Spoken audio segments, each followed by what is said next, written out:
There's sort of three different answers to think about in terms of what writing and content areas. One is just writing to learn in content areas, writing to think, to figure out. You have an idea about something and you want to think it through. And writing is a very good way to capture that thinking. Another is to think about seeing the world. You know how we talk about writer's notebooks, you see the world like a writer. Well, you can also look at the world like a scientist. You can look at the world like a mathematician. The other thing to think about is that writing needs content. You know, content is very important to writing. And so across your curriculum, you're studying hopefully all these different interesting topics. And I think really encouraging children to remember that in writing. You know, what are we studying about that you're really interested in? You could bring that to writing. Sometimes requiring them to, particularly late in the year when you've got study in other content areas under your belt. And so, for example, in a fourth grade room, in the spring, you know, I want to teach how to write a feature article. I might require children to choose some topic we've studied this year in a content area. To become more independent and proficient writers, students need to write every day. And a well-planned workshop ensures that young writers get the practice they need. But writing can happen anywhere. When teachers integrate it throughout their instruction, they demonstrate that writing can take many forms and serve many purposes. It isn't just something you do in language arts. Writing across the curriculum features classroom models that reflect Katie Woodray's 3 ways of combining writing with other content areas. Writing to learn, writing like a professional, and using content knowledge to inform writing. First up is a math class in Totolina, New Mexico, where Christine Sanchez is teaching her 3rd graders a statistics lesson. It's just before Christmas, and the students have created reindeer glyphs to represent different aspects of themselves. For example, the color of the reindeer's nose indicates the student's gender, and the number of prongs on the antlers corresponds to his age. Christine has put the glyphs up on the wall. Now she's helping her students record the data, analyze it, and then summarize the attributes of the class through writing. You could say that this activity is an example of writing to learn. After all, the children must think mathematically to organize and analyze the numbers. But they're also writing like statisticians when they create statements that summarize the meaning of data. One of the benefits I see of having children write outside the writing block is that it's applicable to all the content areas, and that all the skills that we're learning still applies to science. You know, in science we observe and that we need to be really clear about our observations.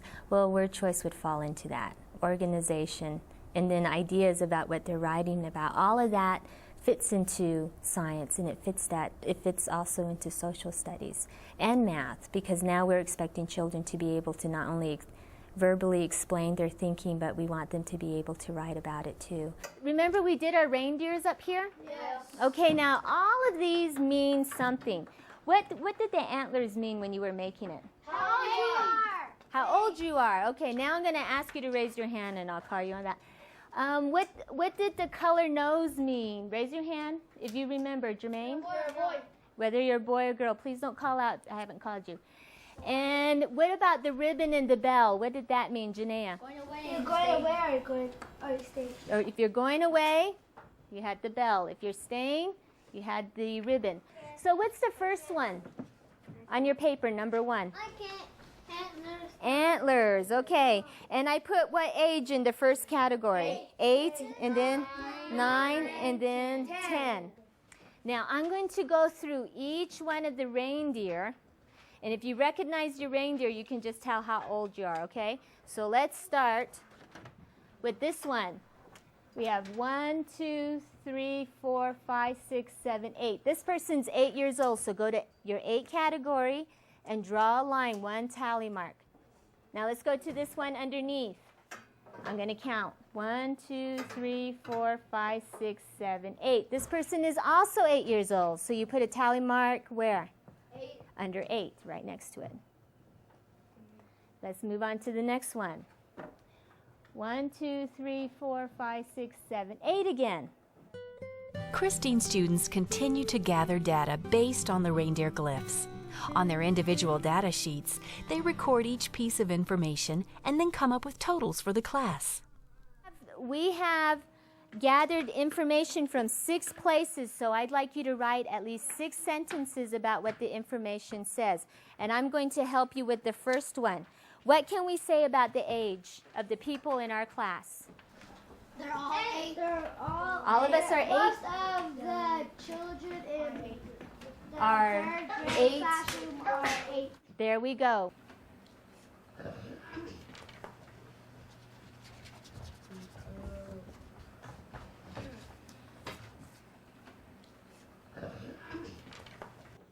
Raise your hand if we need to do one more together, or you feel that you can continue.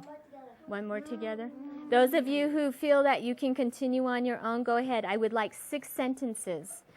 That's your first one. What else could we say by looking at your data? You could say something about reading, about the decoration. Most of the kids do not like. Most of the kids love to read. Okay, we could say that. Or you could use the number. 12 kids in our class love to read. Okay, what else are you going to say? Most of the kids.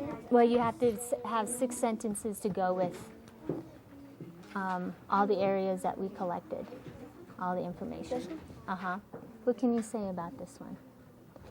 Most of the kids are not going away For Christmas. there you go.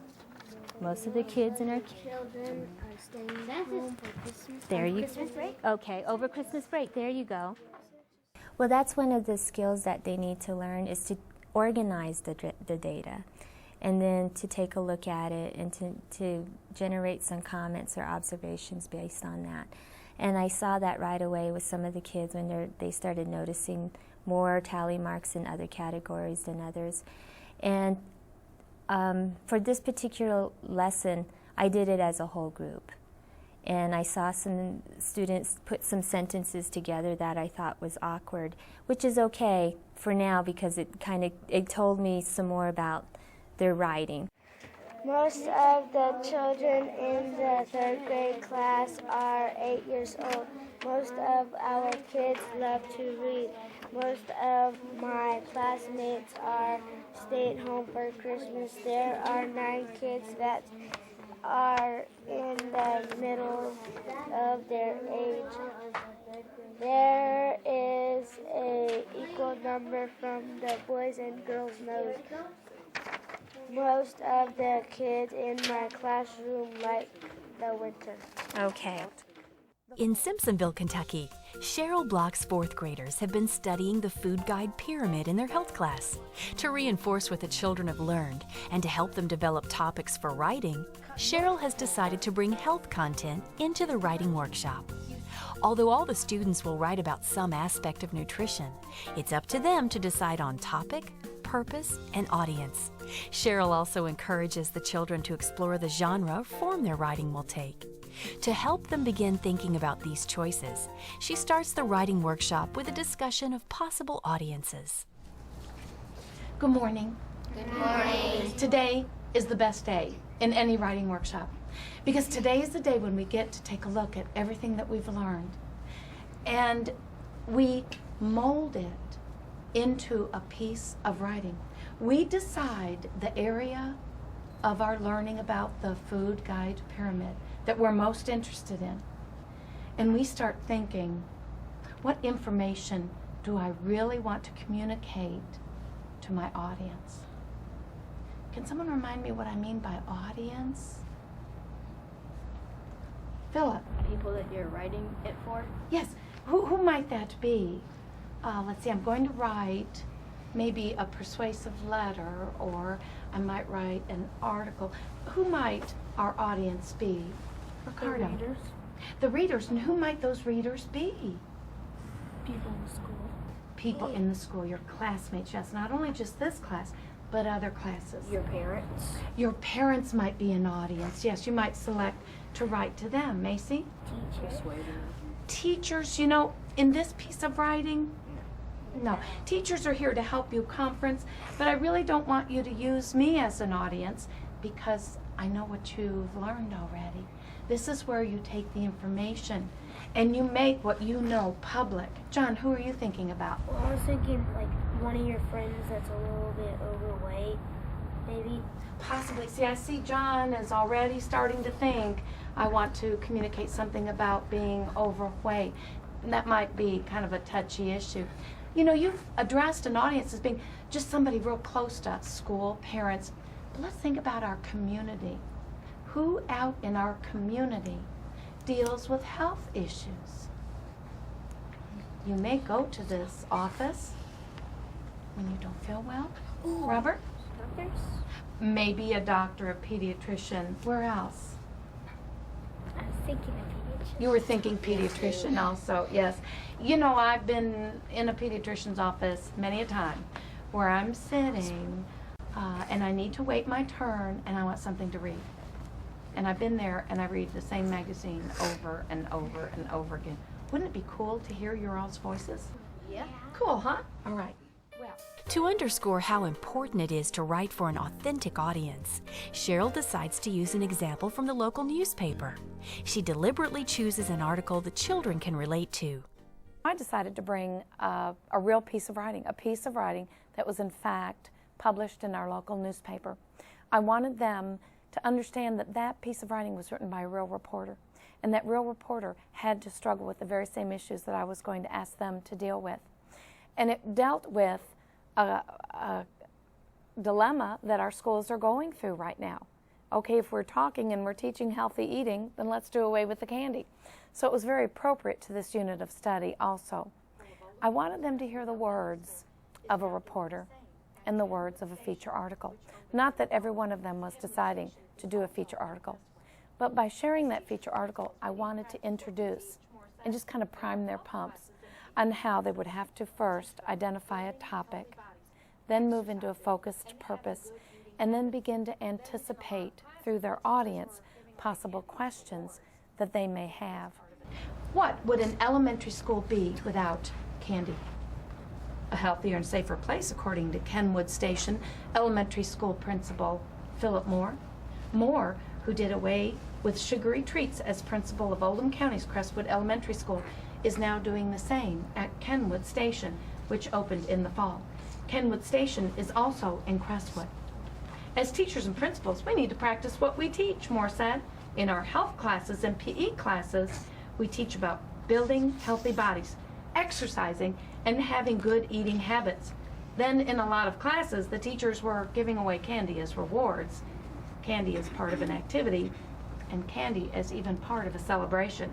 That's a lot of sugar, and that's called a double standard. You know, the article goes on to talk about the focus.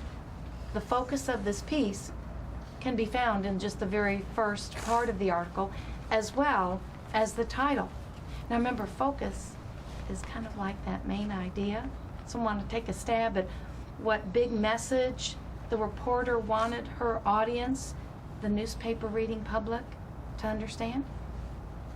We know that this was about the food guide pyramid. The article said elementary principal has candy barred from the class activity. What do you think the rest of this article would write to support? Cody? You know it's about what one topic? Listen to the title again. Elementary principal has candy barred from classroom activity.